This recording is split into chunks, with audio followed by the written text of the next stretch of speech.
Oi pessoal, nós vamos finalizar o capítulo 2 do livro Efeito Sombra com a parte da Debbie Ford. Eu recomendo fortemente que vocês leiam esse livro. E na verdade, muito mais do que ler esse livro, eu recomendo fortemente que a partir dele você possa fazer um script, um roteiro próprio para você começar o seu processo de mergulho em relação à sua sombra. Então, nessa parte final do livro, qual é a ideia da Debbie Ford? É a ideia de que só é possível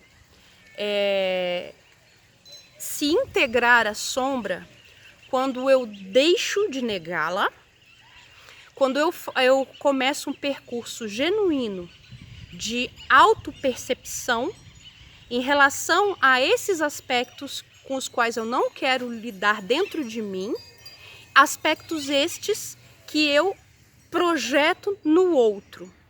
Então, a projeção para ela, projeção tem um forte conteúdo aí junguiano também. O que é a projeção? É você enviar, é você indicar e atribuir ao outro, né, algo. E no caso da projeção da sombra, é a projeção daquilo que você se identifica em você. Porque o juízo de valor está dentro de você. Então a gente fez esse olhar em relação à pessoa, né? O fofoqueiro, os arquétipos. Ah, essa pessoa fala demais. Ah, essa pessoa é muito intransigente, essa pessoa é muito rígida. Né? Por exemplo, eu vou falar de mim, que eu acho legal isso. Eu identifico bastante nos outros a rigidez, essa pessoa é muito rígida, né? Aí, quando eu vou fazer yoga, coincidentemente ou não, existem posturas que pedem flexibilidade e eu não consigo fazê-las. Aí eu preciso lidar com os meus padrões de rigidez. Aí eu boto a desculpa. Qual é a desculpa que eu boto, né? Não, é porque na verdade a minha coluna, o encurtamento que eu tenho do músculo, e a gente vai criando um enredo maravilhoso de anatomia para justificar o injustificável. Caindo no que a Debbie Ford chama no livro dela de uma hipócrita percepção de vida, onde a gente, sabedor do que realmente são os processos internos, a gente vai criando fábulas para justificar o fato da gente não querer reconhecer dentro da gente aquilo que a gente esconde da gente e do próprio mundo. Então, para ela, a palavra-chave, autenticidade. Autenticidade em relação a si mesmo. A autenticidade em relação a buscar fazer todos os dias uma revisão em relação a tudo aquilo que você elabora, que você recebe do mundo. Então, por exemplo, a pessoa te xinga, te faz uma crítica, você engole a crítica e devolve um sorriso porque você foi adestrada, tanto no plano da moral, como no plano cívico, como no plano religioso, sobretudo dogmático, que você tem que engolir isso e mostrar parcimônia e amorosidade com o próximo. Não é por aí. Primeiro porque não é isso que você vai fazer, você está recalcando. Você está apenas engolindo e enviando para algum lugar, você não está enfrentando a situação.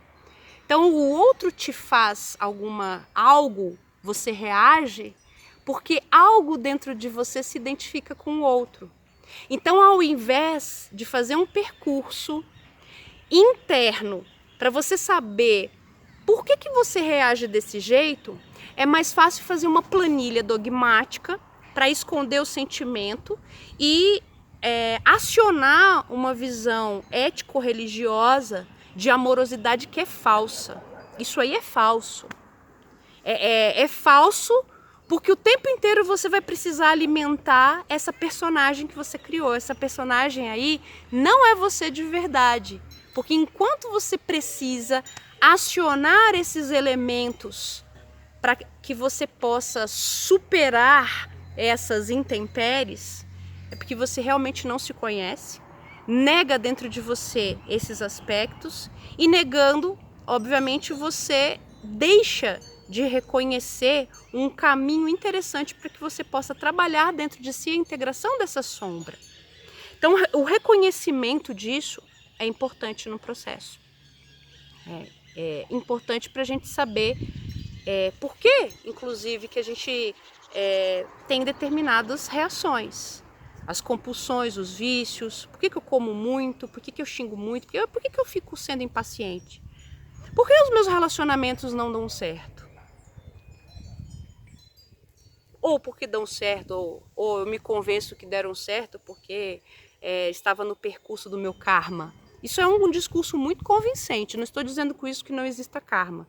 Perceba, vamos usar o livro. O que eu estou dizendo com isso é que existe um problema muito sério quando a gente aciona o discurso ético e religioso para justificar algo dentro da gente que acontece com a gente e nessa justificativa eu deixo de me observar e de me perceber e de me enfrentar dentro desse processo todo em relação às minhas sombras. Porque aí eu vou alimentando a sombra. Então, quanto mais eu nego dentro de mim a minha impaciência, quanto mais eu nego a minha raiva, quanto mais eu nego a minha intolerância e vou criando scripts de comportamentos, mais eu vou alimentando com força essa violência, essa agressividade. Não precisa muito. Nós estamos passando por um momento na história da nossa comunidade e coletividade que as nossas demandas sociais e políticas estão sendo feitas na base da violência. Então até os discursos de mudanças de paradigma, os discursos libertários de aceitação passam a ser eles mesmos montagens de sombras. Por quê? Porque a gente vai querendo eliminar toda e qualquer diferença, inclusive a diferença que pra gente é manifestamente e obviamente perversa e a gente tem que se livrar dela, o monstro, né? Ou o bode expiatório. Então todo o percurso, por isso que o Deepak Chopra no primeiro capítulo fez essa referência. Nós estamos experimentando processos, seja nas rupturas políticas e sociais, seja nas pandemias, né, seja em todos esses aspectos de adoecimento planetário, com a resultante das nossas pequenas sombras não encaradas, que nós jogamos e atribuímos nesse monstro, no bode expiatório, com raiva, ira, violência, desqualificação e desejo de desaparecimento, e não com amorosidade. Né? Mas não é a amorosidade fake do discurso, olha, você é meu inimigo, mas eu te amo. Isso é uma lorota total, completa e absoluta, porque isso é só o discurso. Aí é que começa a dessintonia. O discurso do, não, olha, você é um cretino, mas eu te amo, porque assim, eu fui educada pelos céus, enfim, qualquer que seja a agremiação religiosa, espiritualista, enfim, que a gente tem que fazer isso. Isso aí é puro discurso. Dentro de você, dentro do seu organismo, está reverberando em cada uma das suas células a reação que você quer engolir e vai mandar para algum canto que vai te fazer mal, porque ela vai voltar. Então você vai tentar pegar a bolinha, como a Deb fala no livro, empurrar para a água e ela vai retornar. Então, resumo, né, desse capítulo. Esse capítulo, na verdade, traz para a gente um roteiro do que a gente precisa fazer. Primeiro, quem eu julgo ser? Coloca num papel como você se vê. Como você se vê? Aliás, pergunta para as pessoas também como as pessoas veem você, como você se vê, em qualquer aspecto. Depois silencia e vai para outra camada. Vai para aquele quartinho onde você fica lá sozinho e ninguém tá te vendo e você fica lá maquinando essas coisas pequenininhas. Vai para o seu pequenininho. Coloca num papel. E aí começa a tentar fazer relações na sua vida dos momentos onde você reagiu para situações onde esse seu pequenininho coincidiu com os julgamentos que você fez em relação a terceiros. Começa a trabalhar essa percepção das suas projeções, daquilo que você acha que é o mundo do outro, que na verdade é o prolongamento desse seu falso ego. Esse eu faço self, perdão, ou seja, do seu ego exagerado.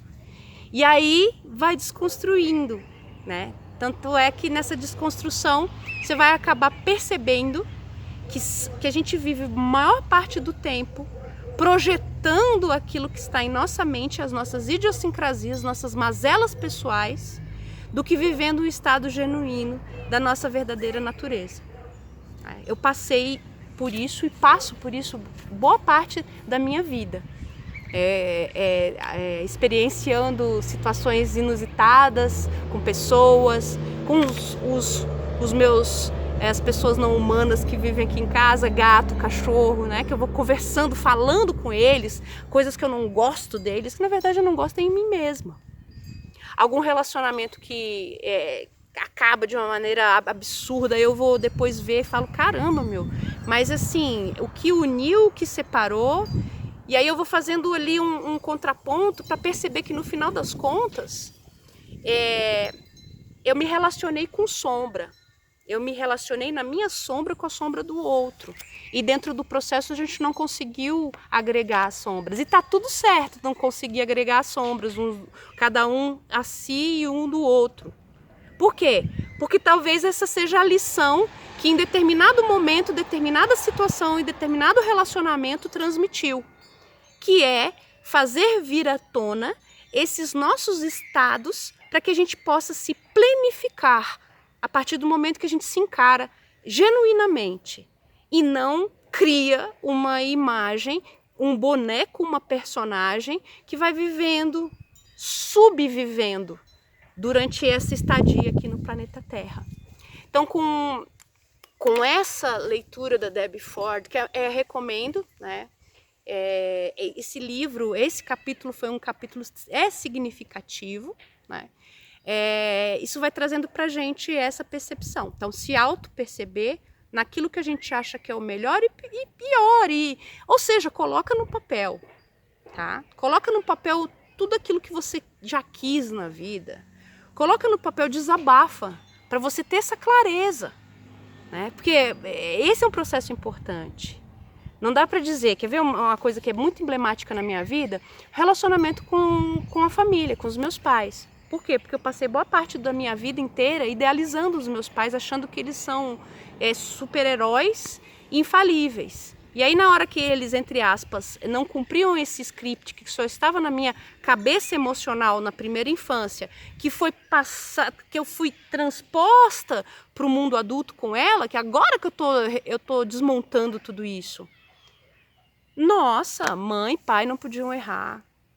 Eu também não posso falar alto, porque eu sou uma pessoa educada. Nossa, Alessandra, você é tão inteligente, você lê tanto, por que você tá assim louca, surtada, histérica, histérus, né? A questão do útero, né?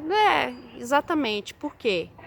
O seu medo que passa para mim, ou seja, as bolas das projeções que as pessoas vão jogando umas nas outras, e por aí vai. Então, quando a gente acaba fazendo isso, é muito legal, porque a gente acaba vendo uma forma genuína e experienciando formas genuínas de estar aqui e de acordar e de despertar e falar assim, ai gente, eu estou fazendo isso e sou eu mesma que estou fazendo isso, não é a minha criança com medo, não sou eu, Alessandra, com 5 anos com medo, não sou eu, Alessandra, calada, tímida, em demasia, né? Não sou eu, Alessandra, a boa moça. Mas sou eu, aliás, nem a Alessandra, o eu. Então esse processo é um processo